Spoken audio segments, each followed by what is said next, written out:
नमस्कार दोस्तों, स्वागत है आपका हिंदी नॉलेज शो में। तो दोस्तों, आज की जो खबर है ना, उसे सुनकर आप यकीनन फ्रस्ट्रेट हो जाओगे। आप कहोगे कि यार ये ताकतवर देशों को भारत से प्रॉब्लम क्या है। ये ना तो पूरे मामले को समझते हैं, ना ही भारत की बात सुनते हैं, बस भारत के सर पर चढ़ जाते हैं।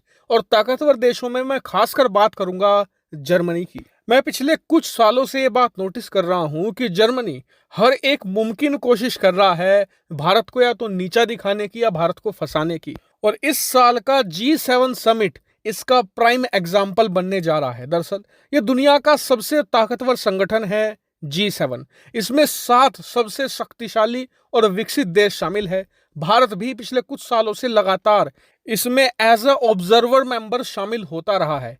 इस साल का समिट भी जर्मनी में होना है और भारत इसमें ऑब्जर्वर मेंबर के तौर पर शामिल होगा। और कल तक ये बात कही जा रही थी कि भारत को इस समिट में सातों देश घेरेंगे। क्यों? क्योंकि भारत का रुख रूस के प्रति काफी नरम रहा है। भारत ने रूस को क्रिटिसाइज नहीं किया, जबकि भारत उल्टा रूस से तेल खरीद रहा है। तो ऐसे में ये सारे देश मिलकर भारत को भाषण दे सकते हैं। लेकिन कल भारत ने एक जबरदस्त मास्टर स्ट्रोक चला। हमने यूक्रेन की राजधानी कीव में अपने बंद पड़े दूतावास को खोल दिया और यह काम हमने अमेरिका से पहले कर दिया, जिससे कि पूरे यूरोप के अंदर भारत की एक अच्छी इमेज बन गई, भारत की तारीफें होने लगी। अब जर्मनी को लगा कि ये तो मौका हाथ से निकल गया। हम तो भारत को विलेन बनाना चाहते थे, लेकिन ना सिर्फ यूरोप में बल्कि अमेरिकी मीडिया में भी भारत की तारीफें हो रही हैं। ऐसे में इन्होंने बहाना ढूंढना शुरू किया और इन्हें बहाना मिल भी गया। दरअसल आपको मैंने कल खबर दी थी कि भारत ने अनाज के एक्सपोर्ट पर बैन लगा दिया है। और मैंने आपको कारण भी बताया था कि जो चाइना के प्राइवेट कॉन्ट्रैक्टर हैं, ये भारत के अनाज को खरीद रहे थे और भारी मात्रा में स्टोरेज कर रहे थे। और इनकी प्लानिंग ये थी कि जब भारत का अनाज खत्म हो जाएगा, फिर अनाज की कीमतें आसमान छूने लगेंगी और फिर ये चीन के जो बड़े बड़े व्यापारी हैं अपना अनाज मार्केट में बहुत ही हैवी प्रॉफिट पर बेचेंगे। और इसी चीज से बचने के लिए भारत ने एक्सपोर्ट पर बैन लगा दिया। अब इस बात पर जर्मनी भड़क गया। जर्मनी ने कहा कि ये भारत ने गलत किया है। भारत के बैन की वजह से कई जो छोटे और गरीब देश हैं वहां पर अनाज का संकट बढ़ेगा, वहां पर भूखमरी भी बढ़ेगी, हजारों लोग मारे भी जा सकते हैं। इतना ही नहीं, दुनिया में खाने की कीमतें भी इससे बहुत ज्यादा बढ़ जाएंगी। ऐसे में भारत को क्रिटिसाइज किया और क्रिटिसाइज करने का तरीका भी अलग था।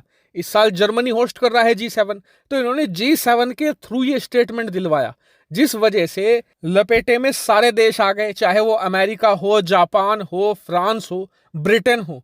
जब G7 के थ्रू स्टेटमेंट दी गई तो ऑटोमेटिकली ये सातों देशों की स्टेटमेंट मानी जाएगी। हालांकि आप में से कई लोग कहेंगे कि जर्मनी ने गलत क्या कहा है। सही तो है, भारत ने जो बैन लगाया है इससे कई गरीब देशों में अनाज का संकट खड़ा हो सकता है।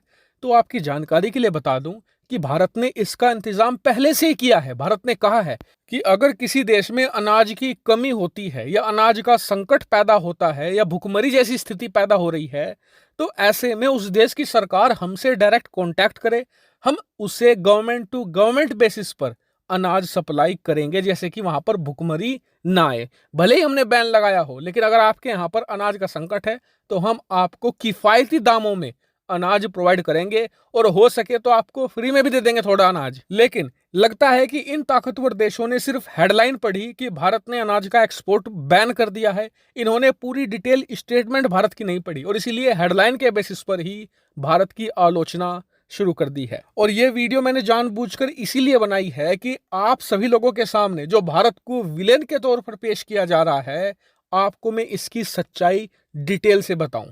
हालांकि इस पूरे मामले पर आपका क्या मानना है, कमेंट करके जरूर बताएगा। फिलहाल इस वीडियो में इतना ही। Thank you very much for watching video.